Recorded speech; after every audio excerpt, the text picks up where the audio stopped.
Kalau jamaah pria kemudian ada jamaah perempuan tidak pakai satir, sah. Bisa satu masjid begitu, di depan laki-laki, belakang perempuan tidak dibuat satir, sah sholatnya.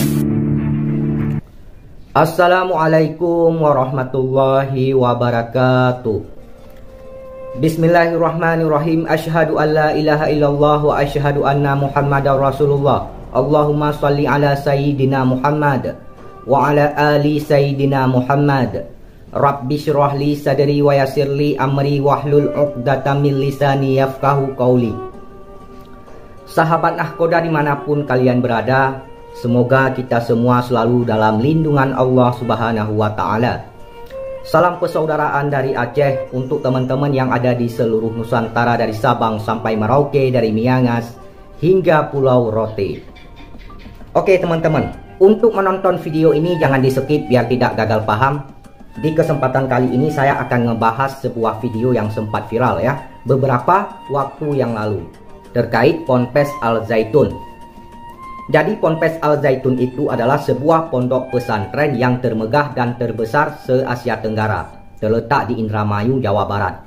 Nah, beberapa waktu yang lalu ya, Ponpes tersebut terkenal dan viral di YouTube, terutama dalam melaksanakan ibadah sholat Idul Fitri beberapa hari yang lalu, di mana ada kejanggalan dan keanehan, seperti softnya jarang-jarang, kemudian ada seorang wanita yang berdiri di depan soft para laki-laki. Kemudian ada umat agama yang lain mengikuti dalam melaksanakan ibadah sholat Idul Fitri. Nah, hari ini sebelum saya membongkar ataupun membahas ini lebih jauh, saya ingin mereaksi sebuah video dari alumni Ponpes Al Zaitun yang muncul ke publik dan membongkar dan membahas tentang fenomena ini, tentang masalah ini.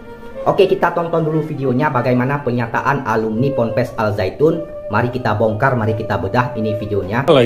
Terkenal lagi, Mahat Al Zaitun, salah satu pesantren terbesar se-Asia Tenggara.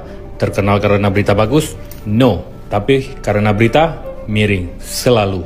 Beberapa hari ini kita dihebohkan oleh berita ini. Sudah banyak perdebatan tentang berita ini di media sosial. Walaupun udah ada official jawabannya dari Mahat Al Zaitun sendiri, tetapi menurut kami sebagai alumni itu belum memenuhi jawaban. Karena satu, sebaik-baiknya soft wanita adalah di paling belakang dan sebaik-baiknya soft laki-laki adalah di paling depan. Kenapa kalau ada pilihan terbaik, kenapa pilih yang dibolehkan atau makruh? Satu. Dua, mengapa softnya jarang-jarang sedangkan dianjurkan ketika sholat berjamaah soft itu harus rapat dan lurus agar sempurnanya sholat? Oke, jawabannya karena masih mempraktekkan protokoler COVID-19. By the way, kita hargain jawaban itu. Tapi, kenapa waktu sholat safnya jarang-jarang, tapi setelah sholat ada acara makan-makan, tapi rapat-rapat? Lebih penting manakah, sholat atau makan-makan? Tiga, kalau kalian perhatikan ada satu orang ketika sholat berjamaah, ada satu orang yang duduk, yaitu beliau adalah CH Simanulang, yaitu orang Kristiani. Kenapa mesti ada di situ? Toleransikah? Emang harus begitu banget ya? Oke. Kami sebagai alumni sebenarnya juga terbebani dengan hal-hal seperti ini. Ya karena kami alumni Al Zaitun ini ya punya ikatan seenggaknya dengan Al Zaitun ya, karena itu alma mater kami. Kami terbebani saat kami dipertanyakan oleh keluarga kami, dipertanyakan oleh lingkungan kami, yang sebetulnya berita-berita tentang miring yang seperti ini itu udah ada dari dulu dan itu terus-terus ditanyakan. Oh, jadi seperti itu, kalian sudah melihat, menyaksikan, mendengarkan bagaimana pernyataan dari alumni Ponpes Al Zaitun ya. Kalian simpulkan sendiri. Nah, sebaik-baik softnya wanita itu di belakang dan sebaik-baiknya soft laki-laki itu di depan, tidak boleh dicampur aduk ya. Kalau dalam sholat berjamaah itu softnya harus rapat dan lurus biar sempurna. Nanti saya akan mereaksi sebuah video juga dari Buya Yahya bagaimana tanggapan beliau terkait kesempurnaan soft salat jamaah. Saya tidak mengatakan bahwa Ponpes tersebut sesat, tidak, tapi aneh dan menyimpang ya, bukan sesat. Karena untuk menyesatkan sesuatu masalah ataupun mengatakan ini sesat, itu butuh pendapat para ulama. Beberapa ulama kemudian disertai dengan hadis dan dalil yang kuat, baru kita bisa memvonis ini sesat, itu sesat ya. Kalau menyimpang, ya itu jelas-jelas menyimpang.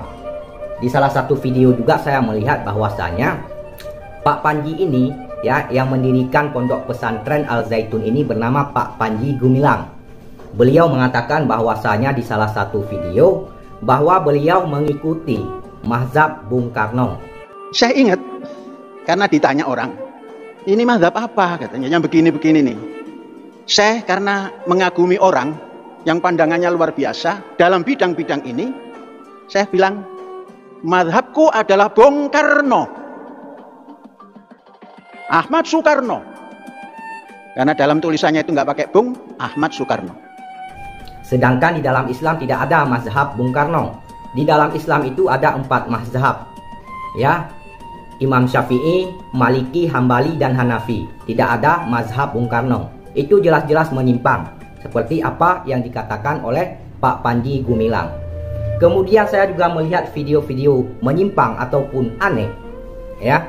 Di Masjid Ponpes Al Zaitun itu ada orang-orang umat Kristen yang sedang berdoa. Di masjid berdoa, ini sudah salah kaprah, ya. Bukan pada tempatnya, padahal agama sudah mengajarkan kita bagaimana cara menata kehidupan ini. Berbicara soal agama itu menurut kepercayaan, keyakinan masing-masing, tidak boleh digugat, tidak boleh dipaksakan. Ya, lakum dinukum waliyadin, bagimu agamamu, bagiku agamaku. Ya, umat Islam beribadah di masjid, sedangkan umat Kristen di gereja. Jangan dicampur aduk, ini sangat berbahaya sekali, ini menyimpang. Ingat sekali lagi, saya tidak mengatakan bahwa pondok pesantren Al Zaitun ini sesat, tapi aneh dan menyimpang. Itu harus digarisbawahi, ya, jangan salah-salah. Nah, saya juga akan mereaction sebuah video dari Buya Yahya. Bagaimana tanggapan beliau terkait kesempurnaan saf salat berjamaah. Ini Salat videonya. berjamaah.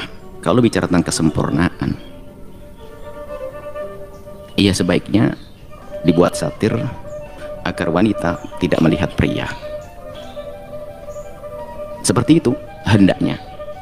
Cuman mungkin di sebuah keadaan, mungkin di sebuah tempat bepergian, tempat yang lapang dan sebagainya, kalau seorang laki-laki, kalau jamaah pria kemudian ada jamaah perempuan tidak pakai satir, sah. Di salah satu masjid begitu, di depan laki-laki, belakang perempuan tidak dibuat satir, sah sholatnya.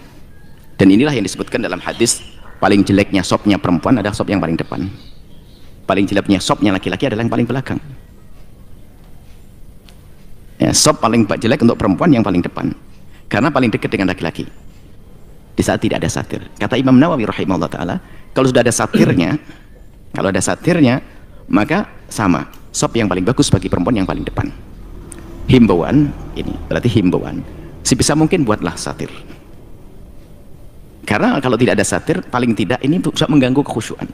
Perempuan sholat di belakangnya, dia lihat itu siapa, sarung lorek, sarung merah, sarung ini, akan mengganggu. Kalau bicara tentang keabsahan, buat satir, nggak susah kok.